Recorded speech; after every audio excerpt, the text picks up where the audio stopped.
Hey guys, here's the list of the top 10 heroes in Season 16 that can somewhat carry the game by themselves if they are played to their maximum potential. I will also be sharing some tips and tricks for all the heroes so you can start mastering them right away. In this list, I won't be including the heroes that get banned almost every single game. So let's get started.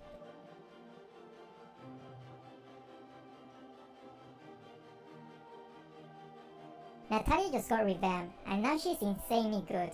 If you used to main Natalia, you will love this change. Now she can kill a lot faster and she's harder to kill than ever before thanks to her new ultimate. When using her, try to be as sneaky as possible.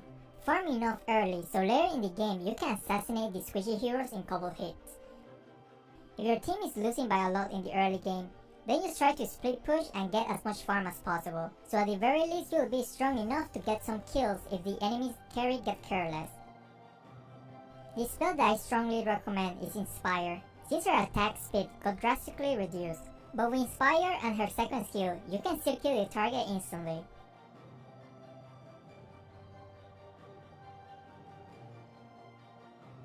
Lancelot is another hero who just got revamped, and if you're into flashy moves, this hero is definitely for you. Thanks to this revamp passive, now every time you use your first skill, your damage output will be increased by 10%, and it stacks up to 3 times, so you can already imagine the absurd damage that you can deal after trying your stacks. Every time you charge into a new target, the first skill will be reset, so if you master his first skill perfectly, you can do something like this. Also, if you build Blade of Heptasis, you can basically one-shot squishy heroes in your next basic attack after the charges.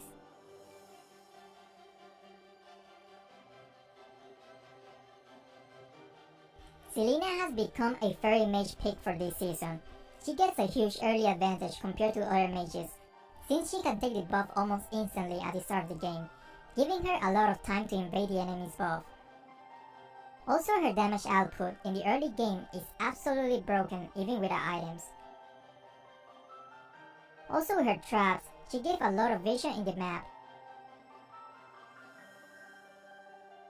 So if you like to gang non-stop and get tons of kills, this hero is definitely for you. One tip to increase the chance of hitting your stun is by using the minimap for guide. Also, to save time, you can use your second skill first and then use your first.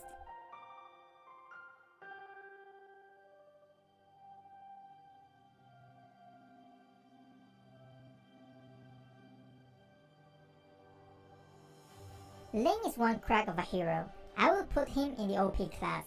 I'm surprised not many people ban him that often. He's insanely OP, especially in solo games, since teams aren't that coordinated.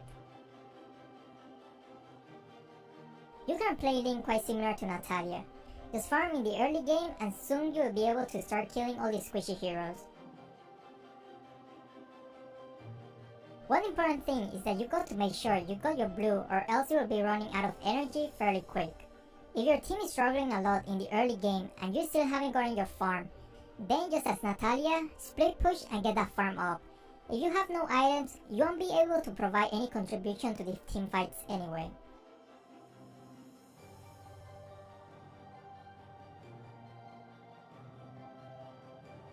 Gusion keep getting nerfed, but very irrelevant nerf that you will barely see any difference. And there's a good reason why he keeps getting nerfed. His damage output is broken. If you can successfully land his full combo, then you can one-shot almost all the heroes, including fighters. Even tanks should be afraid of him, since his passive is kind of a tank killer. His next basic attack will deal more damage the less HP the enemies have. But don't focus on tanks though.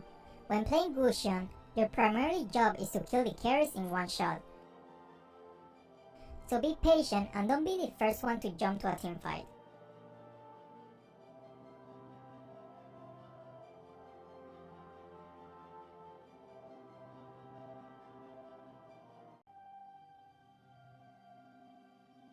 For some reason, Cho always seems to be in the meta, and especially now that assassins are rising, you will see more people playing Cho as a replacement for marksman.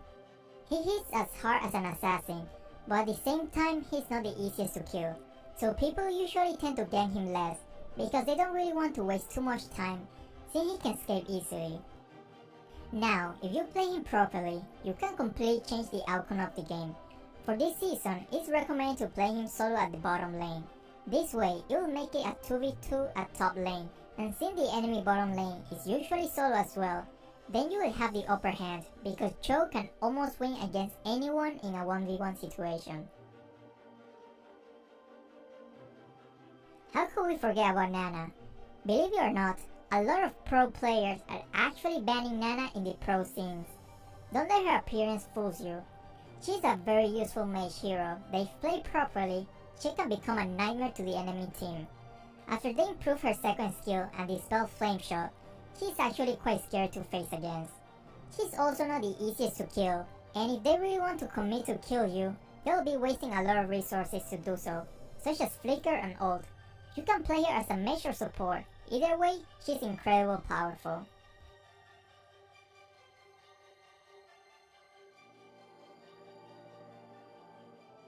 If your team needs an offlaner, then Expert will be a very solid pick. He can sustain quite a lot, and thanks to his skill which deals true damage, if the enemy's temperature rises to the limit, he can deal a huge amount of damage even to the tanks. Also, it is a good idea to burn them a little bit before activating his ultimate, because you want to deal true damage instead of physical damage. And in case you didn't know, true damage basically ignores any kind of physical and magical resistance. Remember to always purchase Aegis of Immortality, maybe as his second item, because once he comes back to life, he will have his shield back, and that might allow you to use your ultimate right away, if it's not on cooldown. This makes X4 a pain in the butt to kill. Also, if the enemy underestimates his damage, they will pay the price with their life, since as the fight goes on, his damage output will rise as well.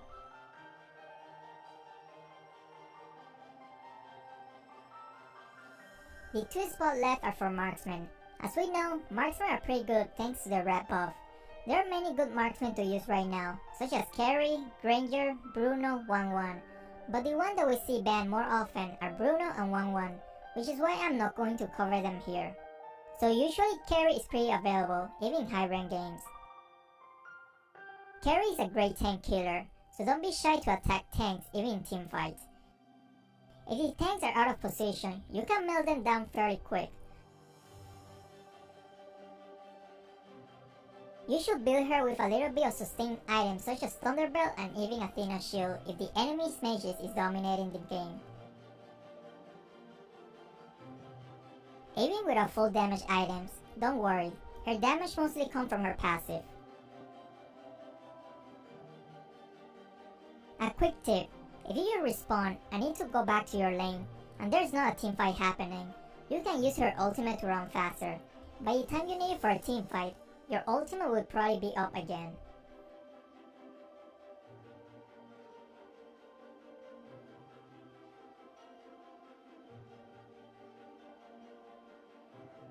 Granger is another great marksman that isn't banned in every game. When playing Granger, it is important to pay a lot of attention to his last bullet, because the next basic attack will deal a lot more damage and is a guaranteed critical hit. So if you're fully built, you can basically one-shot the enemy marksman or mage. Also another tip, if you want to quick fire your ultimate, stand next to a wall and move your left analog towards the wall while firing the ultimate. This way you won't have any delay per shots. Alright guys, that was the top 10 heroes to use for solo rank in this meta. Now go and start mastering these heroes that will make you reach Mythic in no time.